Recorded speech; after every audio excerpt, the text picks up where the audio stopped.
Dicen que las iglesias son refugios sagrados, lugares de paz y consuelo. Pero, ¿qué pasa cuando la oscuridad se cuela en esos muros, retorciendo lo que consideramos puro? Hoy te llevaré por un viaje perturbador, a través de relatos en los que las campanas no solo anuncian el llamado a la oración, sino también la llegada de algo mucho más siniestro. Quédate, porque lo que estás a punto de escuchar podría cambiar la manera en la que ves estos lugares sagrados para siempre. Todo comenzó con una iglesia olvidada en las afueras de un pequeño pueblo. La llamaban la Capilla de los Susurros, y su historia era un enigma que pocos se atrevían a desentrañar. Sus puertas, cerradas desde hacía más de un siglo, seguían atrayendo a los curiosos. No por su arquitectura ni por su antigüedad, sino por las leyendas.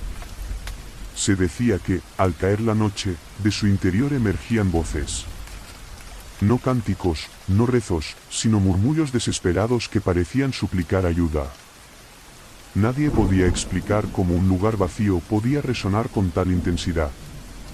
La primera historia que me contaron sobre esa iglesia fue la de un joven seminarista llamado Andrés. Él había sido enviado a restaurar los archivos de la parroquia, una tarea que lo emocionaba al principio, pero que pronto se tornó en una experiencia aterradora. Andrés era escéptico de las historias de fantasmas, pero tenía algo que muchos otros no, una fe inquebrantable en que, si algo sucedía, Dios estaría de su lado. Sin embargo, la fe no siempre es suficiente. Andrés comenzó su trabajo al atardecer. Las primeras horas transcurrieron sin incidentes, aunque le resultaba extraño el eco constante de sus pasos en la nave vacía. Cada vez que movía un archivo o abría una caja, sentía como si alguien lo estuviera observando. Pensó que era su mente jugándole una mala pasada. Hasta que encontró el diario. El cuaderno, cubierto de polvo, tenía un nombre en la portada, Padre Eugenio. Al abrirlo, Andrés se dio cuenta de que no era un diario común. Eran confesiones. No las de los feligreses, sino las del propio sacerdote. En sus páginas, describía cómo, noche tras noche, algo se le aparecía en el altar. Al principio era solo una sombra, pero con el tiempo tomó forma. Una figura alta, con ojos que brillaban en la penumbra como carbones encendidos. Según el padre Eugenio, aquella entidad le susurraba secretos. Palabras en un idioma que no podía comprender, pero que lo atormentaban incluso en sueños. Andrés cerró el diario, decidido a no dejarse llevar por las palabras de un hombre que, tal vez, había perdido la razón.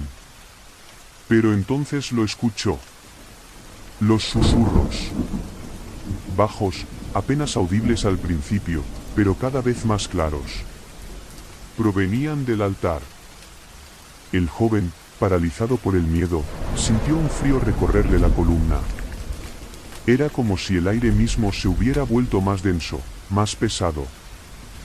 Con cada paso que daba hacia el altar, los susurros se transformaban. Ya no eran palabras desconocidas, sino una voz conocida. La voz de su madre, fallecida hacía años. Ella lo llamaba, rogándole que se acercara. Andrés no recuerda cómo logró salir de esa iglesia. Solo sabe que nunca volvió. Y nunca más habló del diario, ni de lo que escuchó esa noche. Pero lo que más me impactó fue lo que dijeron los aldeanos después.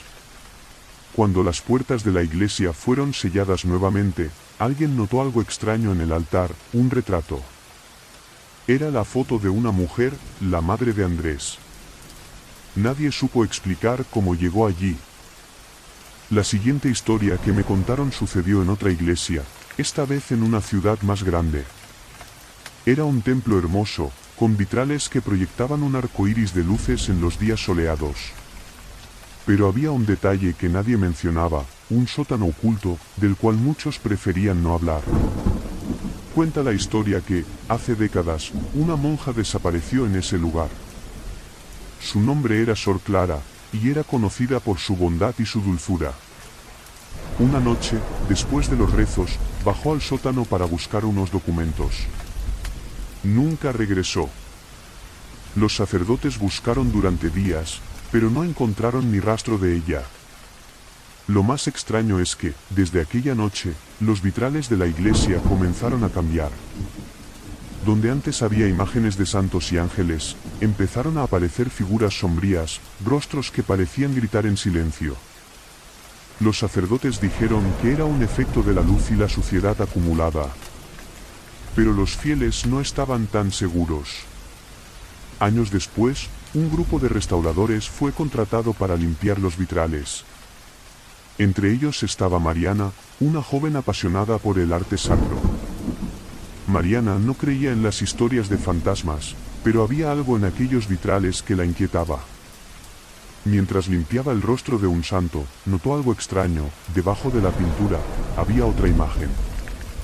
Una cara oculta, con ojos desorbitados y una expresión de terror absoluto. Esa noche, Mariana tuvo un sueño. En él, una mujer vestida de hábito la miraba fijamente desde el altar. «No me dejes aquí», le susurró. Al despertar, Mariana decidió investigar. Bajó al sótano, a pesar de las advertencias de sus compañeros. Lo que encontró ahí cambió su vida para siempre. En una esquina, cubierta por escombros, estaba una caja de madera. Dentro, halló un rosario y un trozo de tela con un nombre bordado, Clara. Pero lo más perturbador fue lo que escuchó mientras sostenía esos objetos, un llanto suave, casi imperceptible, que parecía provenir de las paredes. Mariana salió corriendo del sótano, dejando todo atrás. Nunca más volvió a pisar esa iglesia. Los vitrales, sin embargo, dejaron de cambiar. Como si, de alguna manera, Sor Clara hubiera encontrado la paz. O al menos eso quieren creer quienes conocen la historia. La última historia que te contaré hoy es la más inquietante de todas. Es sobre una iglesia que todavía está en uso, pero que guarda un secreto que pocos conocen. En la misa de medianoche, cuando las luces son más tenues y las velas proyectan sombras danzantes, algunos fieles aseguran haber visto algo extraño, una figura en los bancos traseros. Siempre está ahí, de pie, con la cabeza inclinada, como si rezara.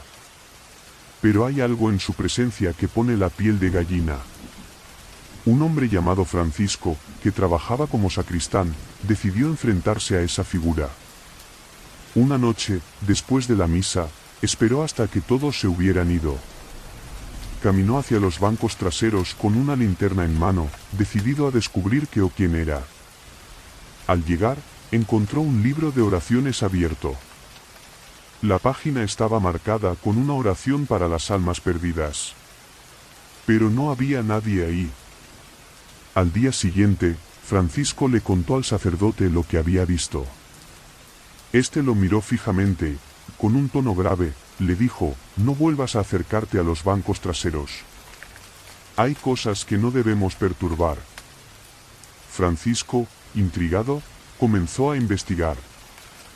Descubrió que, hace mucho tiempo, un hombre se había quitado la vida en esa iglesia. Lo encontraron en los bancos traseros, con un libro de oraciones abierto en la misma página que él había encontrado. Desde entonces, la figura aparece en todas las misas de medianoche, como si buscara algo que nunca podrá encontrar. Las iglesias son lugares de fe, esperanza y consuelo. Pero también son testigos de las emociones más oscuras del ser humano, el miedo, el arrepentimiento y la desesperación. Quizás es por eso que algunos espíritus no pueden abandonarlas. Quizás buscan redención. O quizás, solo quieren compañía. ¿Y tú, te atreverías a visitar una iglesia al anochecer? Cuando la noche envuelve una iglesia vacía, los ecos del pasado parecen tomar vida propia. No es raro escuchar crujidos de madera o el suave murmullo del viento que se cuela por las grietas. Pero hay quienes afirman que no todo lo que se oye en esos lugares tiene una explicación lógica. Hoy, te contaré una historia que me heló la sangre. Una que demuestra que las iglesias, incluso vacías, nunca están realmente solas. La historia se centra en una iglesia que los lugareños llaman el Santuario de la Sangre Silente. Un nombre que, de entrada, ya da escalofríos. Está ubicada en un valle apartado, rodeada de árboles cuyas ramas parecen inclinarse hacia ella, como si quisieran ocultarla del mundo. Su origen se remonta al siglo XVII, pero lo que ocurrió en su interior hace apenas unas décadas es lo que la convirtió en una leyenda oscura. Todo comenzó con el regreso de Natalia, una restauradora de arte sacro. Ella había sido contratada para recuperar un fresco perdido en el ábside de la iglesia, una obra que, según los registros, representaba a un coro celestial. Sin embargo, lo que encontró al llegar fue muy diferente a lo que esperaba. Al abrir las puertas de la iglesia, Natalia sintió un aire denso, cargado de algo que no podía describir. El lugar estaba en ruinas, bancos carcomidos, vitrales rotos, y una capa de polvo que parecía haber estado allí durante siglos. Pero lo que más la perturbó fue el silencio. Era un silencio absoluto, como si el sonido mismo hubiera sido arrancado de aquel lugar. El fresco, o lo que quedaba de él, estaba cubierto por una capa de hollín. Parecía haber sido quemado deliberadamente, aunque no había señales de fuego en el resto de la iglesia. Natalia se puso a trabajar de inmediato, intrigada por lo que podía descubrir bajo la ceniza. Durante días, raspó y limpió con cuidado, devolviendo poco a poco los colores a la obra. Pero a medida que avanzaba, algo comenzó a inquietarla. Cada noche, al apagar las luces y salir del templo, Natalia sentía una presencia. No era algo tangible, pero tampoco podía ignorarlo. Era como si alguien estuviera mirándola desde las sombras, desde los bancos vacíos o las esquinas más oscuras del lugar. Pensó que era su imaginación, fruto de largas horas de trabajo en un sitio tan solitario. Hasta que comenzó a escuchar los cantos. Era un sonido suave, casi imperceptible, que parecía venir de las paredes. Era un canto coral, melancólico y profundo, pero no reconocía las palabras. Al principio pensó que era un eco lejano, tal vez del viento. Pero una noche, cuando el sonido se hizo más fuerte, decidió quedarse y descubrir su origen. Encendió una linterna y recorrió la iglesia, buscando cualquier señal de lo que pudiera estar causando ese fenómeno. Al llegar al altar, notó que algo había cambiado en el fresco. Una de las figuras, un ángel de alas doradas que había estado mirando al cielo en su pintura original, ahora tenía la cabeza inclinada hacia abajo. Parecía estar mirándola directamente. Natalia se acercó, pensando que quizás el juego de sombras le había jugado una mala pasada, pero entonces el canto se detuvo de golpe. Y, en el mismo instante, escuchó un susurro. «Están aquí». El miedo la paralizó. Miró alrededor, tratando de encontrar a alguien, pero no había nadie. Solo ella y el fresco, que parecía pulsar con una energía extraña. Al día siguiente, decidió contarle lo ocurrido al párroco, un hombre anciano que llevaba años cuidando de aquel lugar. Él escuchó en silencio y, al final, solo le dijo una cosa: debes irte. Hay cosas en esta iglesia que no quieren ser descubiertas. Pero Natalia no podía abandonar el proyecto. Había algo en el fresco, en aquellos ángeles, que la atraía de una manera que no podía explicar. Ignoró las advertencias y continuó su trabajo, decidida a llegar al fondo de aquel misterio. Fue entonces cuando encontró algo oculto bajo una capa de pintura. Una figura que no estaba en los registros originales. Era una mujer, vestida con ropajes oscuros, de pie entre los ángeles. Su rostro estaba cubierto por un velo, pero sus manos eran visibles, largas, delgadas, con dedos que parecían alargarse hacia el espectador. No había nada celestial en ella. De hecho, su presencia parecía absorber la luz, haciéndola desaparecer. Aquella noche, Natalia no pudo dormir. Los cantos se habían transformado en lamentos, y en su sueño vio a la mujer del fresco. La figura estaba frente a ella, extendiendo una mano como si quisiera tocarla. Al despertar, encontró algo que la dejó helada, una marca oscura en su brazo, como si alguien hubiera intentado agarrarla con fuerza. Finalmente, decidió investigar más sobre la historia de la iglesia. Lo que descubrió la dejó sin aliento.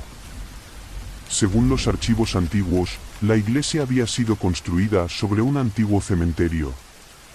Pero no era un cementerio cualquiera, era un lugar de entierro para personas consideradas malditas. Aquellos que habían muerto en circunstancias extrañas, o que se creía que habían cometido actos impuros en vida. El fresco, originalmente pensado para representar el cielo, había sido alterado por uno de los sacerdotes siglos atrás. Él había intentado sellar algo dentro de la pintura, algo que no debía ser liberado. Natalia entendió entonces que había despertado algo que había estado dormido durante siglos. Al día siguiente, recogió sus cosas y abandonó la iglesia sin mirar atrás. Pero la historia no termina ahí. Semanas después, un grupo de turistas visitó el lugar. Uno de ellos tomó una fotografía del fresco, intrigado por su belleza a pesar del deterioro. Cuando revisó la imagen, notó algo que no estaba en la pintura original, una figura oscura, de pie junto al altar, mirándolo directamente. Desde entonces, nadie más ha trabajado en la restauración del fresco. Las iglesias, con su aura de santidad, a veces esconden secretos que desafían nuestra comprensión. Y aunque muchos buscan respuestas, hay misterios que es mejor no desentrañar. ¿Te atreverías a entrar en un lugar así, sabiendo lo que podrías encontrar? Las iglesias son lugares de redención, donde los pecadores buscan alivio para sus almas. Pero, ¿qué ocurre cuando una confesión queda atrapada, resonando en un bucle eterno? Hoy, te contaré la historia de un sacerdote y un confesionario que nunca dejó de guardar secretos. En un pueblo pequeño, rodeado por colinas cubiertas de niebla, se encuentra la iglesia de San Judas Tadeo. Por fuera, parece un templo ordinario, con sus paredes blancas y su campanario desgastado por el tiempo. Pero los habitantes del pueblo saben que hay algo extraño en ese lugar. Algo que nadie quiere discutir abiertamente, pero que todos sienten, una incomodidad que crece cada vez que se acercan al confesionario. El padre Martín llegó a San Judas Tadeo una fría mañana de invierno, reemplazando al anterior párroco que había fallecido de forma repentina. Era un hombre joven, lleno de fe y con el deseo de renovar la iglesia y devolverle la vida al pueblo. Al principio, todo parecía ir bien. Las misas estaban llenas y los feligreses comenzaban a recuperar la esperanza. Pero Martín pronto notó algo extraño. Aunque el confesionario estaba siempre abierto, nadie lo usaba. Una tarde, mientras limpiaba la iglesia, decidió abrir las puertas del confesionario para inspeccionarlo. La madera estaba vieja, con inscripciones grabadas que parecían nombres. Un nombre en particular le llamó la atención: Isabel. Estaba tallado con tanta profundidad que casi atravesaba la madera. Martín pensó que sería alguna broma de niños, pero sintió un escalofrío recorrerle el cuerpo. Esa noche, mientras rezaba solo en el altar, escuchó un ruido. Era un golpeteo suave, como si alguien tocara desde dentro del confesionario. Se levantó con cautela y caminó hacia el lugar, pero cuando abrió las puertas, no encontró nada. Solo un silencio inquietante. Decidió atribuirlo al viento que se colaba por las rendijas, aunque sabía que no había viento esa noche. Al día siguiente, Martín mencionó lo ocurrido a doña Teresa, una anciana que había vivido toda su vida en el pueblo. Su reacción lo desconcertó, bajó la mirada, y con voz temblorosa, le dijo que no debía acercarse demasiado al confesionario. No es un lugar para vivos, murmuró antes de marcharse apresuradamente. Martín no podía ignorar lo que estaba sucediendo. Decidió investigar la historia de la iglesia, buscando pistas sobre aquel mueble que parecía contener más secretos de los que podía manejar. Lo que encontró fue perturbador. Décadas atrás, cuando la iglesia era nueva, una joven llamada Isabel acudió al confesionario para pedir ayuda. Según los registros, había cometido un acto imperdonable, había asesinado a su esposo en un arrebato de furia. Pero lo que hizo después fue aún más inquietante. En lugar de buscar redención, Isabel confesó con orgullo lo que había hecho, asegurando que no se arrepentía y que volvería a hacerlo si tuviera la oportunidad. El sacerdote que la escuchó quedó tan impactado que, según cuentan, murió esa misma noche en su habitación. Desde entonces, el confesionario había ganado fama de maldito. Martín intentó sacudirse esas historias como meras leyendas, pero los eventos extraños continuaron. Las noches se llenaban de susurros, y los feligreses comenzaron a evitar la iglesia. Algunos aseguraban haber visto una figura femenina de pie frente al confesionario, con un velo negro que cubría su rostro. Finalmente, una noche, Martín decidió enfrentarse a lo que fuera que estuviera ocurriendo. Armado con su crucifijo y su Biblia, se sentó dentro del confesionario, decidido a rezar hasta que todo terminara. Al principio, todo estaba en silencio. Pero, poco a poco, comenzó a escuchar una respiración pesada, justo al otro lado de la rejilla. Se llenó de valor y preguntó, ¿quién está ahí? Una voz femenina respondió, suave pero cargada de algo que Martín no podía definir, Padre, he venido a confesarme. Martín trató de mantener la calma. Hija, ¿cuál es tu pecado?, preguntó. La respuesta lo dejó sin aliento. Yo lo maté.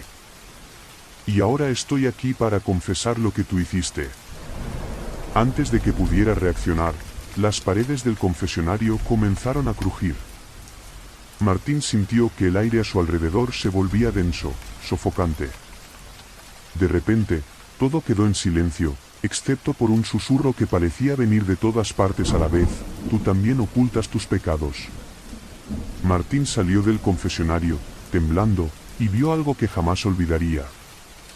Las inscripciones en la madera habían cambiado.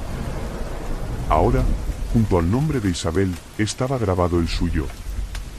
Y aunque no podía explicarlo, sabía que era cierto, un secreto de su pasado, uno que había intentado enterrar, estaba ahora expuesto. Desde esa noche, Martín abandonó la iglesia y el pueblo. Nadie volvió a verlo jamás. Pero el confesionario sigue ahí, con sus nombres grabados en la madera, esperando al próximo que se atreva a entrar. Las iglesias son lugares de fe, pero también son testigos de nuestras culpas más oscuras.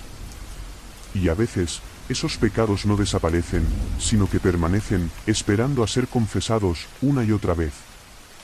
¿Te atreverías a sentarte en un confesionario con una historia así? Dicen que los altares de las iglesias son lugares sagrados, consagrados a lo divino. Pero, ¿qué sucede cuando algo impuro queda oculto justo debajo de ellos? Hoy, te contaré una historia que te hará cuestionar la santidad de los lugares más sagrados. En el corazón de una ciudad olvidada por el tiempo, se alza la iglesia de Nuestra Señora de las Lágrimas. Su nombre no es casualidad. Las estatuas de la Virgen que adornan el altar principal tienen una peculiaridad, en ciertos momentos, parece que lágrimas surcan sus rostros. Los feligreses lo consideran un milagro, una señal de que la Virgen llora por los pecados del mundo. Pero hay quienes susurran otra explicación, una que pocos se atreven a investigar. Hace años, un sacerdote llamado Emiliano fue asignado a la iglesia. Era un hombre tranquilo, dedicado y muy querido por la comunidad. Todo cambió el día en que decidió limpiar el altar. Mientras movía un pesado crucifijo, descubrió algo extraño, una tabla del suelo que estaba suelta, como si hubiera sido removida muchas veces antes. Su curiosidad lo llevó a levantarla, revelando un espacio oscuro y estrecho. Dentro, encontró un cofre pequeño, adornado con grabados de ángeles llorando. El cofre estaba cerrado con un candado oxidado. Pero Emiliano, intrigado, decidió abrirlo. En su interior había un relicario, un objeto dorado y exquisito que brillaba a pesar de la oscuridad. Sin embargo, al tomarlo entre sus manos, sintió una punzada de frío tan intenso que le recorrió todo el cuerpo. El relicario parecía absorber la luz, dejando una sensación de vacío a su alrededor. Esa noche, Emiliano comenzó a experimentar sueños perturbadores. En ellos, veía a la Virgen llorando sangre, rodeada de sombras que se retorcían como si estuvieran vivas. Las sombras murmuraban palabras incomprensibles, pero una frase siempre se repetía al final: devuélvelo antes de que sea demasiado tarde. El sacerdote intentó ignorar los sueños, convencido de que eran producto de su imaginación. Pero las cosas empeoraron. Los feligreses comenzaron a notar cambios en él. Sus sermones, antes llenos de esperanza, se tornaron sombríos, casi amenazantes. Algunos aseguraban que lo habían visto hablando solo, como si discutiera con alguien que no estaba allí. Un día, durante la misa, ocurrió algo que nadie pudo explicar. Mientras Emiliano levantaba el cáliz para la consagración, las luces del templo comenzaron a parpadear. De repente, el relicario, que había colocado discretamente bajo el altar, emitió un brillo oscuro, como si irradiara sombras en lugar de luz.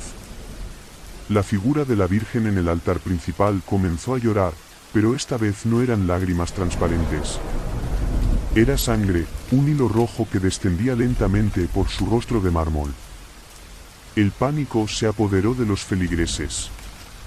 Algunos huyeron, mientras que otros rezaban en voz alta, convencidos de que estaban presenciando un evento demoníaco. Emiliano, sin embargo, permaneció inmóvil, mirando el relicario como si estuviera hipnotizado. Entonces, algo lo rompió, un grito desgarrador que resonó en toda la iglesia. Pero no provenía de ningún humano. Era un sonido inhumano, una mezcla de lamento y furia que pareció salir directamente del relicario. Después de ese día, Emiliano desapareció. La iglesia fue cerrada temporalmente, y el relicario quedó bajo custodia de las autoridades eclesiásticas. Pero los rumores no tardaron en extenderse. Algunos decían que Emiliano había sido poseído y que vagaba por las calles como un alma en pena. Otros aseguraban que lo habían visto dentro de la iglesia, de pie frente al altar, rezando en un idioma desconocido. La iglesia reabrió años después, bajo la administración de otro sacerdote, quien decidió no remover nada del altar. Sin embargo, los fenómenos extraños continuaron. Los feligreses comenzaron a reportar visiones, figuras oscuras que se deslizaban entre los bancos durante la misa, murmullos que surgían del suelo, y, sobre todo, la Virgen que, de vez en cuando, volvía a llorar sangre. Hace poco, un grupo de investigadores intentó desentrañar el misterio del relicario. Lograron acceder a documentos antiguos que revelaban su origen. Al parecer, pertenecía a un grupo de monjes del siglo XIV, quienes lo habían creado para contener lo que ellos describían como una esencia impura. Según los textos, el relicario debía ser sellado y jamás abierto, pues contenía algo que no podía ser purificado ni destruido. Pero la verdadera revelación fue lo que encontraron en el reverso del relicario. Grabadas en pequeñas letras, estaban las palabras: lo que lloras no es por piedad, sino por lo que viene detrás. Desde entonces, la iglesia de Nuestra Señora de las Lágrimas sigue atrayendo a los curiosos. Algunos van en busca de milagros, otros por el morbo de las historias. Pero todos los que cruzan esas puertas coinciden en algo: hay un peso en el aire, una presencia invisible que los observa. Y aunque la Virgen no siempre llora, cuando lo hace, las lágrimas parecen hablar de algo más que compasión. Las reliquias son vestigios de fe, objetos que conectan lo terrenal con lo divino.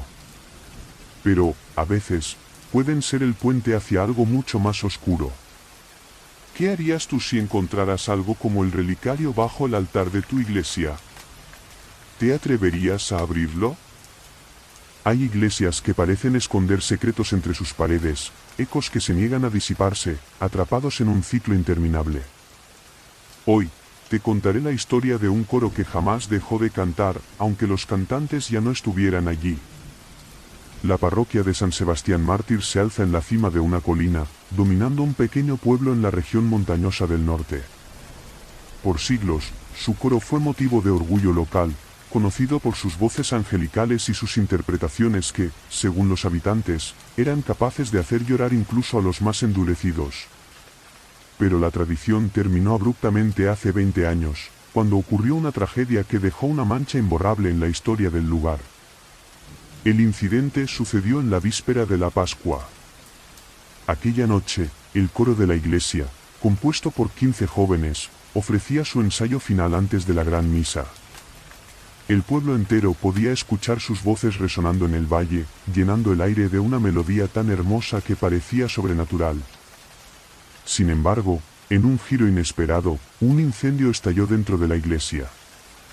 El fuego se propagó con rapidez, consumiendo los bancos, las paredes y el órgano en cuestión de minutos.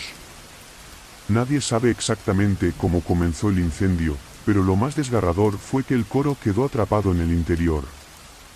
Los vecinos intentaron desesperadamente salvarlos, pero las llamas eran demasiado intensas.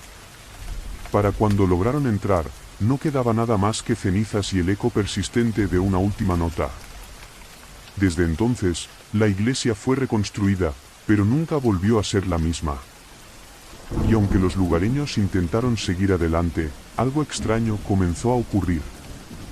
En las noches más silenciosas, aquellos que vivían cerca juraban escuchar un canto que venía desde el interior de la iglesia, incluso cuando estaba cerrada.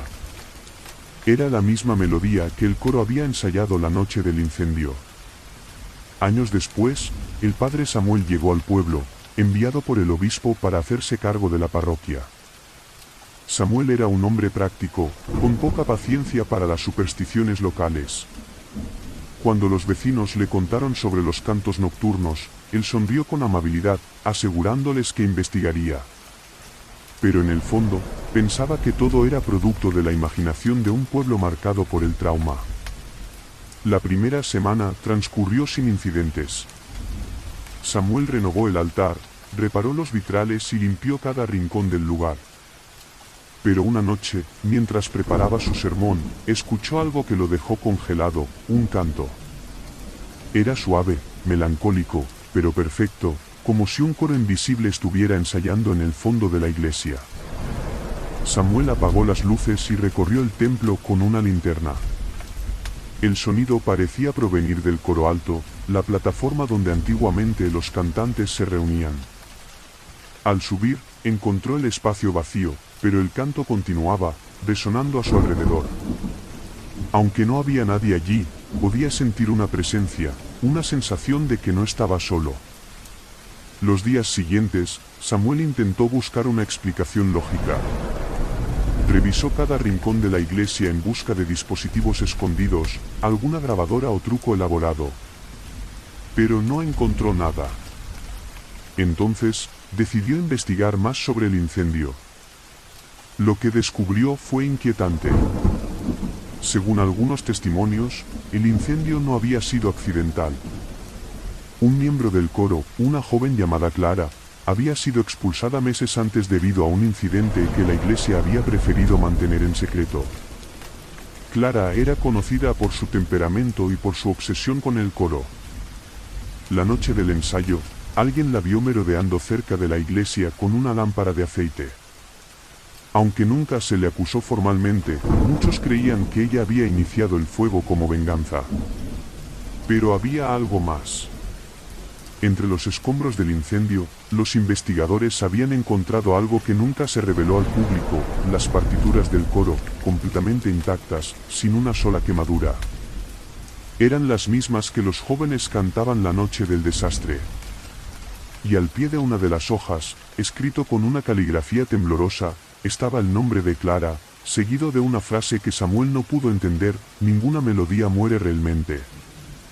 Esa misma noche, Samuel decidió enfrentar lo que fuera que estaba ocurriendo. Encendió todas las luces de la iglesia y comenzó a rezar en voz alta, exigiendo que cualquier espíritu presente se revelara. Al principio, no pasó nada. Pero entonces, las luces parpadearon, y el canto comenzó de nuevo. Esta vez, no era suave ni melancólico. Era ensordecedor, como si 15 voces cantaran al unísono, llenando cada rincón del templo con una intensidad abrumadora. De repente, las partituras originales aparecieron en el altar, como si alguien las hubiera colocado allí. Al acercarse, Samuel notó que las notas habían cambiado. La melodía que ahora estaba escrita era diferente, más oscura, más inquietante. Al intentar tomar las hojas, sintió un ardor en las manos y las soltó. Las partituras cayeron al suelo, pero el canto continuó, acompañado esta vez por un leve murmullo que decía, nos olvidaron, pero nunca dejaremos de cantar. Samuel dejó el pueblo al día siguiente, incapaz de soportar más el peso de lo que había vivido. Desde entonces, la iglesia permanece vacía. Pero los habitantes aseguran que las melodías aún resuenan por las noches, como si el coro estuviera atrapado en un ciclo interminable, condenado a cantar para una audiencia que ya no puede escucharlos. A veces, las almas no encuentran descanso, y sus voces quedan atrapadas en los lugares que amaron o que los traicionaron. ¿Qué harías si escucharas un canto en medio de la noche, sabiendo que proviene de quienes ya no están entre nosotros? ¿Entrarías a escucharlo más de cerca? Hay libros que contienen más que palabras. Algunos esconden secretos que jamás debieron ser escritos. Hoy, te contaré la historia de un manuscrito maldito, custodiado durante siglos en el sótano de una iglesia olvidada. En una región montañosa, aislada del bullicio del mundo moderno, se encuentra la Iglesia del Silencio, un templo abandonado cuyo nombre parece advertir a quienes se acercan. Su historia está envuelta en misterio, pero lo que más atrae a los curiosos es una leyenda que susurra sobre un libro prohibido, un manuscrito antiguo que, según se dice, contiene rezos tan oscuros que invocan cosas más allá de la comprensión humana. Hace unos años, un joven historiador llamado Alejandro llegó al lugar. Estaba fascinado por los rumores sobre el libro y convencido de que podría encontrarlo en el sótano de la iglesia. Aunque los lugareños lo advirtieron de que nadie debía entrar allí, Alejandro era un escéptico. Para él, las historias sobre maldiciones y espíritus eran solo supersticiones. La iglesia estaba en ruinas. Los bancos estaban cubiertos de polvo, y las velas que alguna vez iluminaron los rezos ahora eran meras estalactitas de cera derretida. Alejandro se movía con cuidado, buscando la entrada al sótano. Finalmente, la encontró, una trampilla oculta detrás del altar, cerrada con un pesado candado oxidado. Sin dudarlo, usó una palanca para forzarla. El chirrido metálico resonó en la iglesia como un lamento.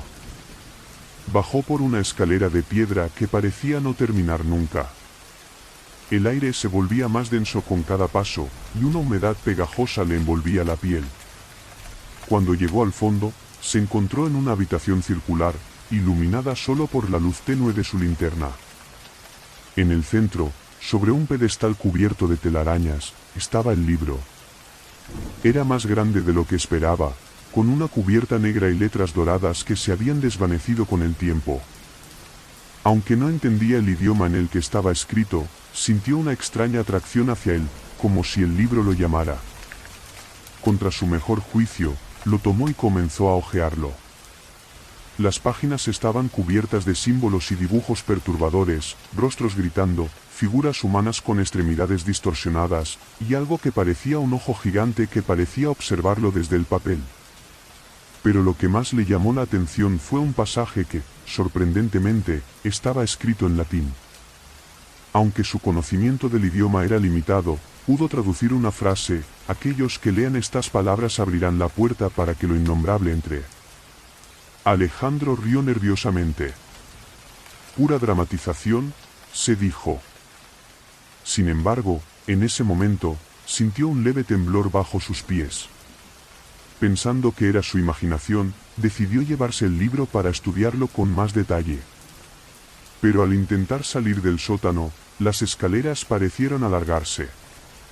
Cada paso que daba parecía llevarlo más lejos de la salida.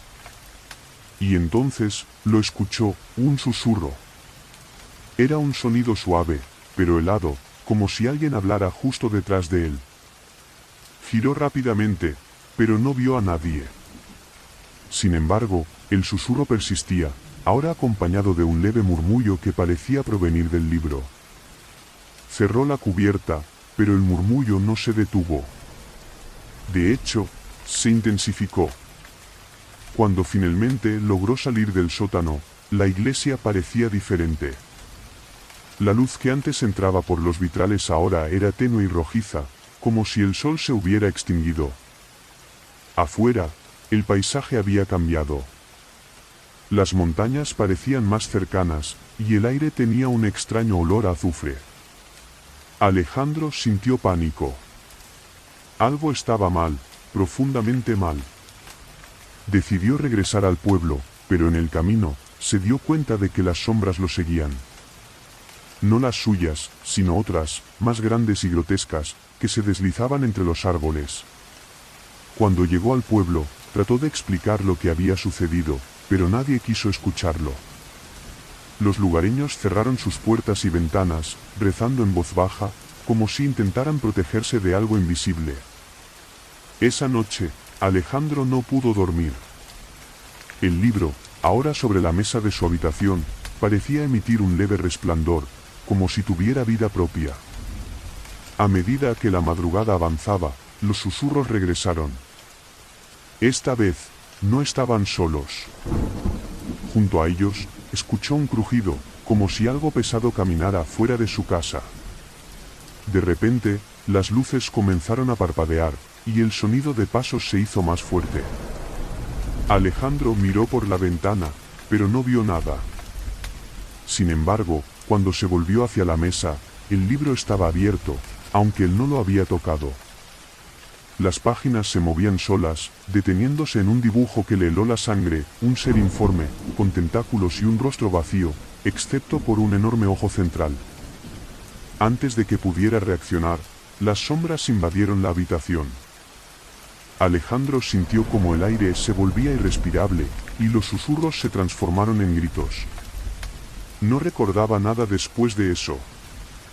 Cuando los vecinos entraron a su casa a la mañana siguiente, no lo encontraron.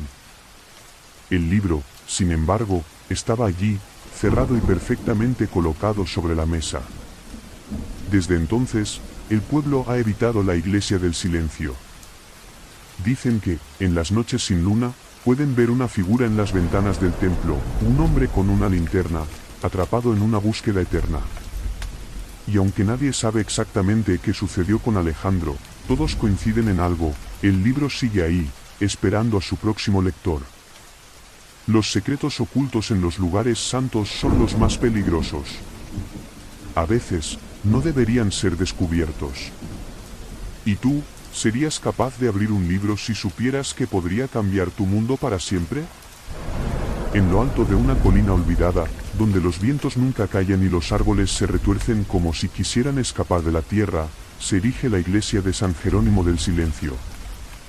Su mayor peculiaridad es una campana de bronce oxidada, colgada en su torre desde hace siglos. Nadie en el pueblo recuerda haberla escuchado sonar. Y, según la leyenda, es mejor que siga así. La historia comienza con Lucía, una joven restauradora de arte sacro.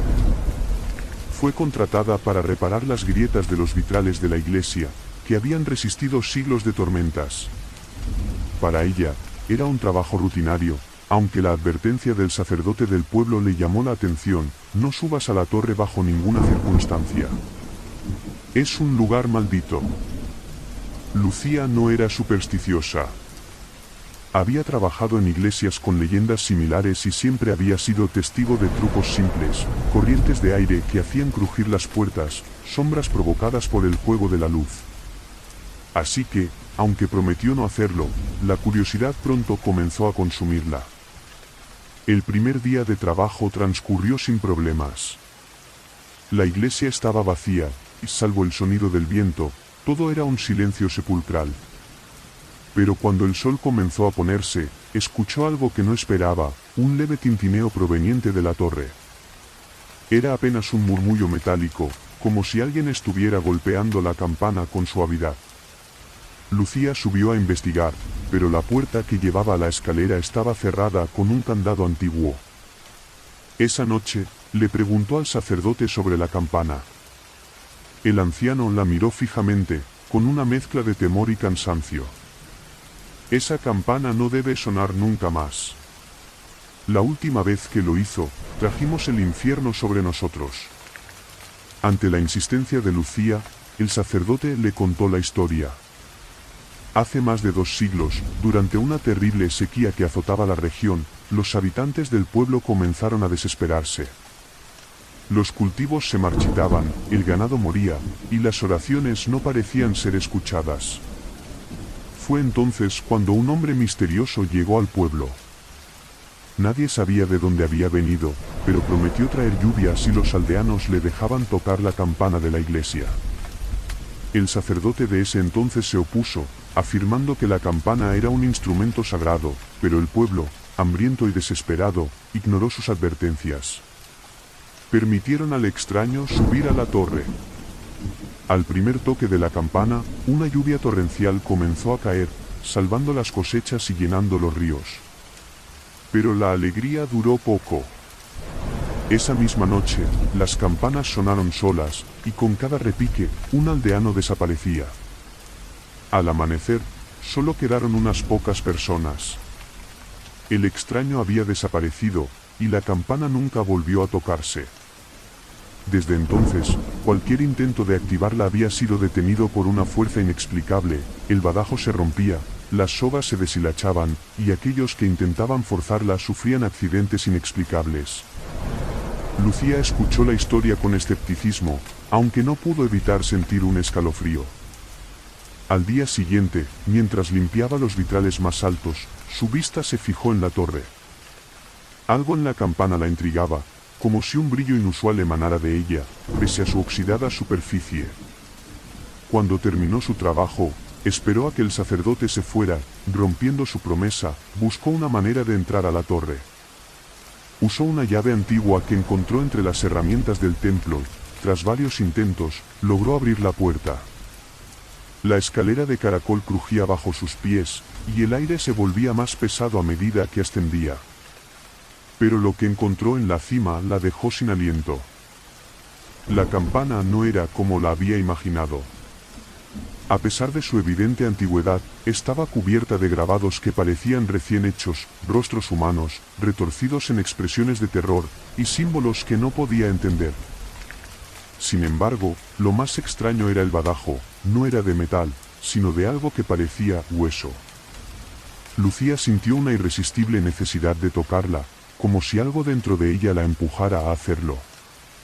«Es solo una campana», se dijo. Tiró de la soga. El sonido fue profundo, resonante, como si hubiera despertado algo dormido bajo la tierra. Pero lo que vino después la hizo desear no haberlo hecho nunca. El viento se detuvo de golpe, y un silencio absoluto cubrió la iglesia. Entonces, los gritos comenzaron. Provenían de todas partes y de ninguna, ecos de voces suplicantes que llenaban el aire con una agonía que parecía interminable. Lucía intentó descender, pero las sombras en las paredes comenzaron a moverse, alargándose hasta formar figuras humanas que la observaban con ojos vacíos. Al salir de la torre, la iglesia estaba cambiada. Las bancas estaban cubiertas de polvo, las velas apagadas, y el altar, que había estado limpio esa mañana, estaba manchado de algo oscuro que goteaba lentamente. Afuera, el pueblo parecía envuelto en una penumbra eterna. Las calles estaban desiertas, pero Lucía podía sentir ojos observándola desde cada ventana. Desesperada, buscó al sacerdote, pero no lo encontró. En cambio, encontró una nota escrita con una caligrafía apresurada: «Si tocaste la campana, es demasiado tarde. Corre, pero no podrás escapar del sonido». Esa noche, los habitantes del pueblo escucharon algo que no habían oído en generaciones: el repique de la campana. Uno por uno, las casas se llenaron de gritos que se desvanecían rápidamente, como si las almas de quienes vivían allí fueran arrebatadas de sus cuerpos. A la mañana siguiente, el pueblo estaba vacío. Lucía nunca fue encontrada. Sin embargo, algunos exploradores que visitaron la iglesia años después afirmaron escuchar el eco de la campana, resonando en la distancia. Y, si te acercas lo suficiente, dicen que puedes ver sombras bailando alrededor de la torre, susurrando en un idioma que nadie entiende. Algunas puertas no deben abrirse, y algunas campanas no deben tocarse. Si estuvieras en ese lugar, ¿te atreverías a desafiar las advertencias, sabiendo que un simple repique podría condenarte?